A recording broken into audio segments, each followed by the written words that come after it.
Hi, I'm Dr. O. And I'm Dr. Amy. We were called out to take a look at Bo. Bo has had some trouble moving, some trouble doing some of the things that normal horses do, like walk, trot, and canter evenly. And when we took a look at him, we can see that he has some difficulty moving.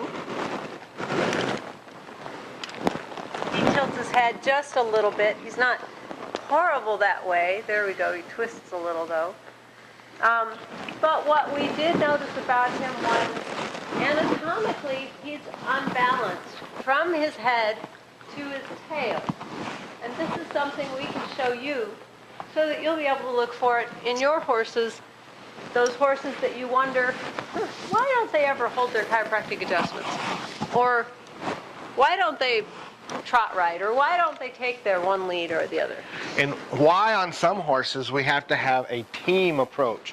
Why it requires everybody. We need everybody on the same page.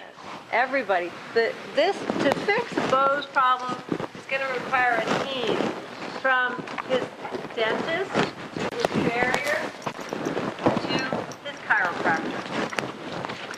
Some of this starts in the front end of the horse, and what we see on Bo that's pretty obvious is he's got two different shaped feet.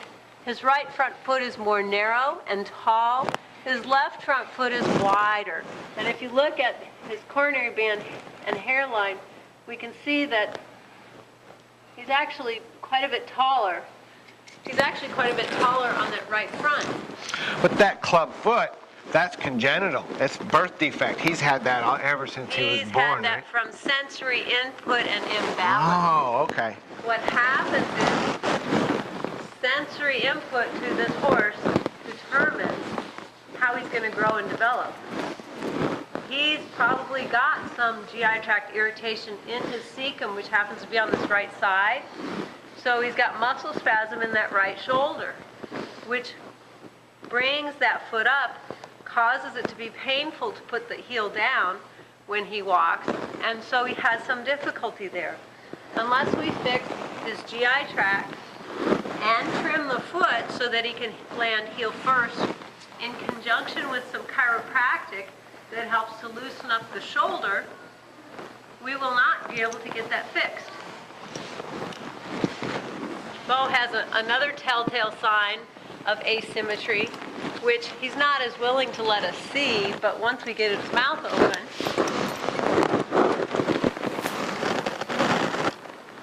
if we look very carefully at this, we can see that we have taller teeth on the left side, actually, and his shorter teeth are on the right. I think that's all the look of his teeth we're going to see, Dr. O. But we've got other areas to show you that follow this same pattern. So we turn Bo around. We're going to turn Bo around. Okay. Put it up on your pelvis. All right. We put this straight edge on his tuber sacralis, which should be level and even when he's standing square like he is in the back end, and we can see that his right side is higher than his left. Just the same angle as what we had in his front feet. Okay? And then if we come up over top of Bo. So now as we're looked at his shoulders, we're focused in on his shoulders. I have my finger on the top of his scapula on the left side. Dr. Amy has her finger on the top of the scapula on the right side. You'll notice that her finger is a lot closer to Bo's top line than my finger is. So his right shoulder is higher than his left shoulder. One of the other places we can see his asymmetry is here in his hop. But because Bo is a quadruped, he's not bipedal like you and I are. What we see here is that the top of his left hock is actually higher than the top of his right hock.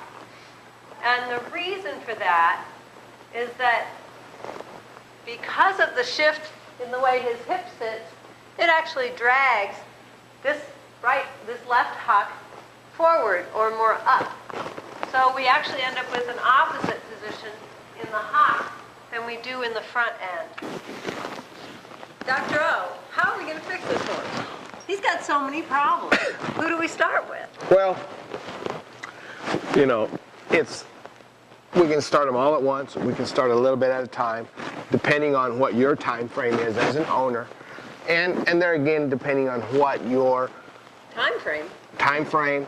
well, All day. we're not talking about days. We're talking about months or weeks or years. You mean And- if I want to get into the 2003 Olympics, I'm a little late? You're a little late to get him to the 2003 Olympics. There's no reason that, I mean, he's obviously working right now. He's just not working as At his potential. So we need to have a knowledgeable equine dentist come in. One that is afraid to kill a tooth. One that is willing to take just a little bit off at a time. And come back in 6 months. And come back maybe even in 3 months and recheck. Yeah.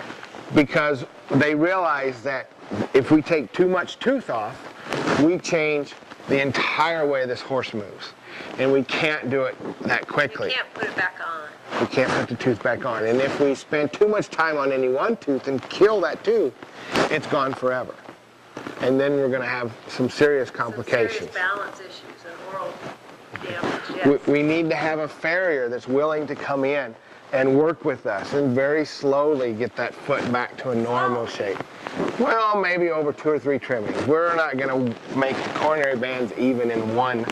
Well, you're also not going to make the shape of the foot even in one trim. One trim. Sure, those feet are definitely 2 different sizes. 2 different sizes. So we're not going to fix that in one visit. Chiropractically, I can adjust this horse, or you can adjust this horse, or any ABCA certified chiropractor can adjust this horse. Restore movement throughout his whole body. But he's not going to hold his adjustment as long as he should. As long as he's got sensory input from that GI tract that's causing muscle spasm in the shoulder. So basically, Bo kind of walks around like this a little bit, and that's what causes some of this imbalance. So we need to buffer his gut. We need to change his feeding habits if we can. This is going to get expensive for this owner. Oh, not necessarily. It's probably going to be a lot more economically to address these problems now than to wait 3 or 4 years when we start having a horse that's insulin-resistant diabetic. Joint issues, arthritis, ring bone. Wouldn't it be cheaper to just buy another horse? Depending on how much we love Bo here. You know, and then if we buy another horse and we feed him the same food, And put him in the same environment? we're going to end up with the same problems. Aha. So, if Bo's a good horse, we you know, Even if Bo's not a good horse, it would help him. it would help him tremendously. And remember that if we work to try to if we try to buy the perfect horse and put him in a terrible environment within a short period of time, he's going to end up looking Bo's like not this. in a terrible environment. Not a terrible environment, but not a great environment either. And some of this stuff happened before Bo got here. Right. So, in order to harmonize his health, We need a it's going to team be team and teamwork. team effort. We have to have a dentist, a farrier, a chiropractor, and a nutrition.